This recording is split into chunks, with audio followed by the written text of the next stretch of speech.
Time, space, reality. It's more than a linear path. It's a prism of endless possibility. A single choice can branch out into infinite realities, creating alternate worlds from the ones you know. Wow, I am the Watcher. Follow me and ponder the question, what if?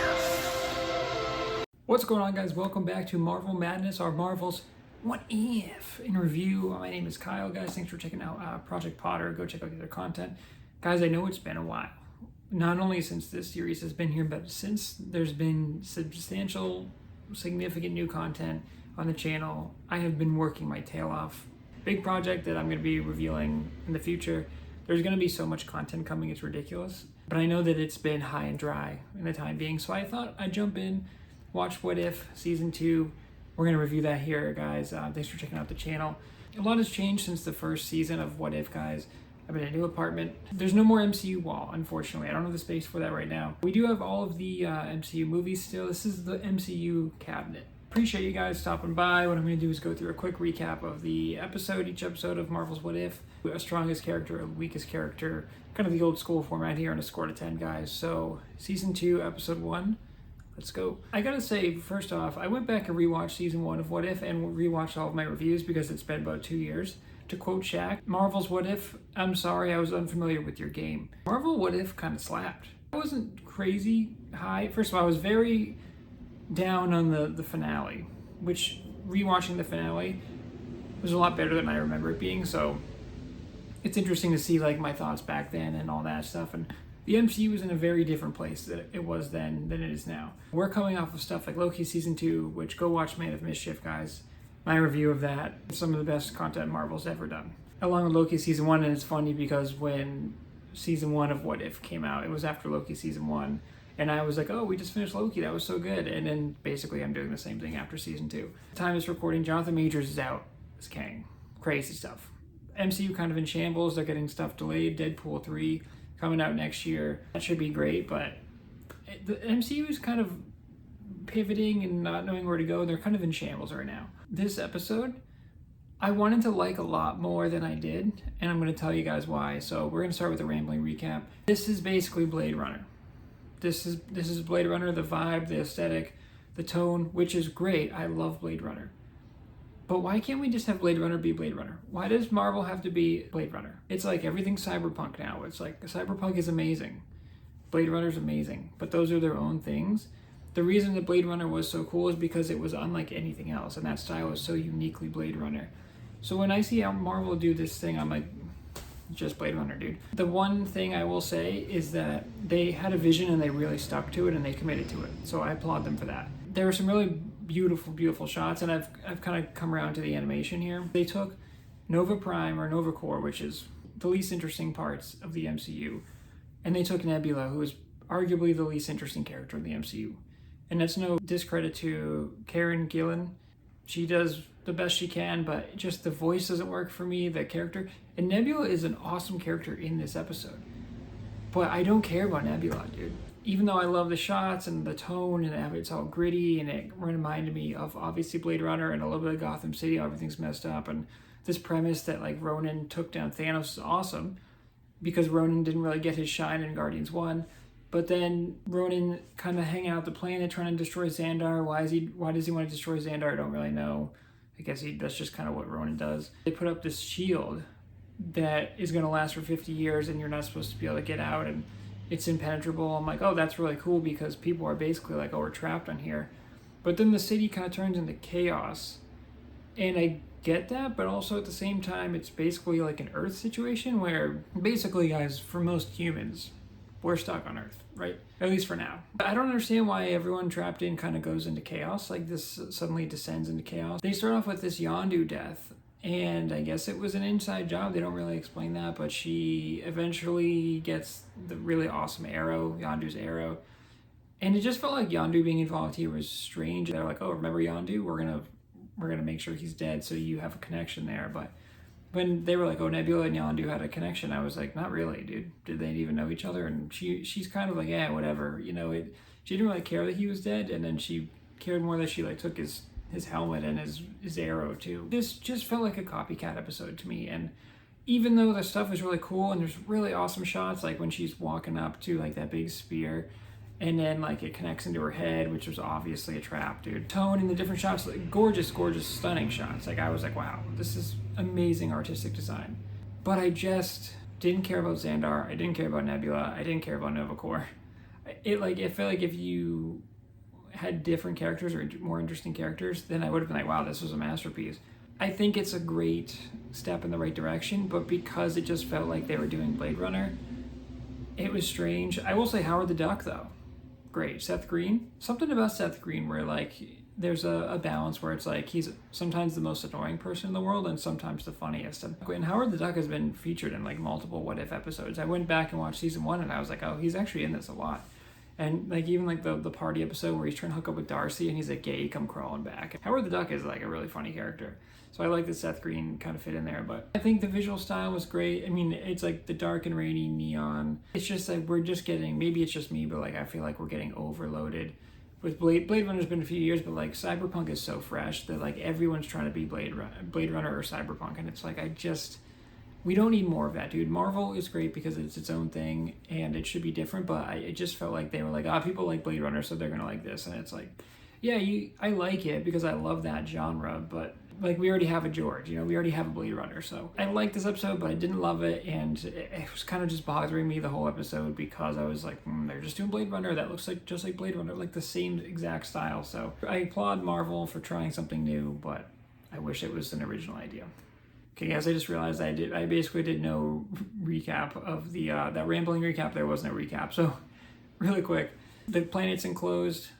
Nebula is like a Nova Corps cop after Ronan killed Thanos, which again doesn't seem to make sense to me because Ronan turns on Thanos, I think, in the first movie, or tries to, and then Thanos is like, dude, I'm way more powerful than you are. Anyway, takes on Thanos and then is going after Nebula. Nova Corps picks up Nebula.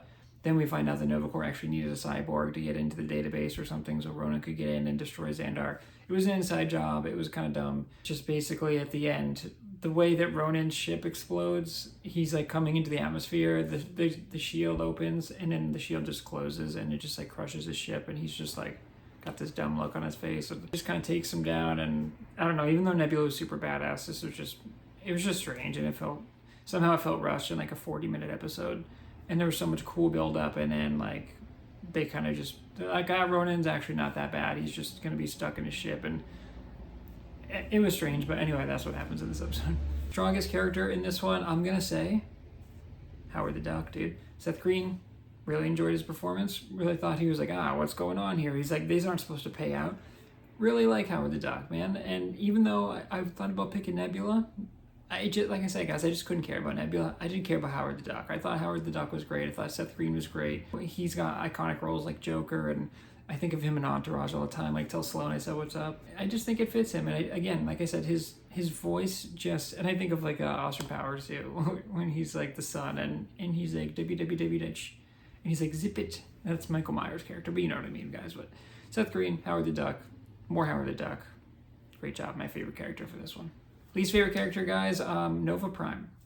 I didn't care about Nova Prime at all, and then she just turned out to be corrupt, and it was like, Nebula was like, they reached out with kindness, and then Nova Prime was like, actually, we're just trying to destroy the planet. But then the Nova Corps, they're not supposed to be like, there's always something shady about the Nova Corps, but again, it's like, whenever Nova Corps is mentioned in the Guardians movies, or even the Guardians game, which was excellent, I didn't care about Nova Corps at all. They're kind of mysterious, but they also just seem kind of goofy, and I just, at the end of this episode, I was just like, Nova Corps is secretly corrupt, okay, I guess, it's like we've seen that with Hydra and S.H.I.E.L.D. already, but that was a much cooler reveal. So Nova Corps, Nova Prime, the leader, I guess. There's no build up, there's no like montage of her like, being a good person or whatever, so my least favorite character for this one. Okay, guys, the score for this one, it's a 7.2, and even that almost feels like kind of high. Again, I love the artistic style. We already have a George. We already have a Blade Runner. We already have a Cyberpunk. Blade Runner especially, Cyberpunk a little bit, but Blade Runner especially, I feel like they just copied and pasted this format, and it's like, again, the reason that Blade Runner is so cool is because it's uniquely Blade Runner. I couldn't get that off my head, and it really kind of ruined my experience for this episode. And like I said, even the shots I found stunning, I was like, okay, but I've seen this before. You know, this is Blade Runner, so I know I'm kind of harping on that, and I don't mean to keep saying the same things over and over, but I'm giving you guys my honest review, and I might be a little rusty. I also might be a little tired because of all the content I've been working on. I'm gonna keep it real with you guys, keep it 100. Yeah, man, I wanted to love this episode a lot more than I did, and I hope that they come up with something original the rest of the way, because this just felt like they used a format that they know works for other people, and they just tried to paste the Marvel brand on that, and that's kind of what's wrong with the MCU right now, dude. They're trying to either build on nostalgia, or they're throwing a lot at the wall right now, and not a lot of it's sticking, at least personally for me. And I still love the MCU, and rewatching season 1 reminded me, like, oh, this is an incredible universe. We're trying to find their way right now, and even though What If is kind of a less serious sort of like, oh, we can have fun with this, the tone still, to me, like this episode, a lot of it was really serious and dark and gritty. And then you introduce Howard the Duck, and he's like making jokes, and I'm like, it doesn't really fit the tone that you already established in the beginning. So I think they're still kind of trying to find their way, and there is no such thing as MCU fatigue, let me say. Because when I watched Loki season 2, that was incredible, and I couldn't get enough of that. There's such a thing as fatigue of bad MCU, right? Bad quality MCU is a real thing. There's not an issue with MCU fatigue, because if all of the content and all of the output was as high as it was leading up to Endgame, people would not be like, oh, we have too many superhero things. This is bad. MCU's in shambles. The reason that people are mad, fatigued, or upset, or whatever you might want to call it, is because the quality has dropped off. Because we had this special universe, and still a special universe, but we're not getting the same level of quality of content. And so that's why people are like, oh, you know, did you see Marvels? How was it? It was okay, but it wasn't anything great. Oh, how was Secret Invasion was terrible. You know, go check out Off the Grid, my review. I was excited for that, and then I was like, oh, this show sucks. All these things kind of add up, and you're like, yeah, it was okay, but it wasn't great. And it's like, the MCU would have never worked if it wasn't like, oh, this was great, and this character was great, and this arc was great, and whoa, it's so cool they tied those two together. And I feel like the MCU is missing that, so I'm interested to see how they bounce back. But season 2, episode 1, I'm gonna keep going, obviously, but wasn't super invested, to be honest. All right, guys, well, we are back in the swing of things. I feel like I gotta do a lot of editing on this episode because I feel like I'm kind of all over the map, guys, but I'm getting back into it. MCU back into it. Damn, MCU back at it again. They had the same intro for the season 2 opener, but I don't think we saw the Watcher at all in this one, unless he was hidden in there and I didn't see it, which would have been cool. The whole thing with like the Watcher and Ultron breaking through and Ultron becoming super powerful, and then he's trapped, and Watcher going through at the end of season 1 and be like, you are chosen, and taking everyone. That was interesting. But I don't know if they're trying to build off of season 1, or if there's going to be any continuity. I don't know, guys, but we're back for Marvel Madness. Appreciate you guys. At least you guys got a little new content today. So it's nice to put out new content. Hopefully it's of snuff. Hopefully you guys enjoy it. And until next time, guys. What if?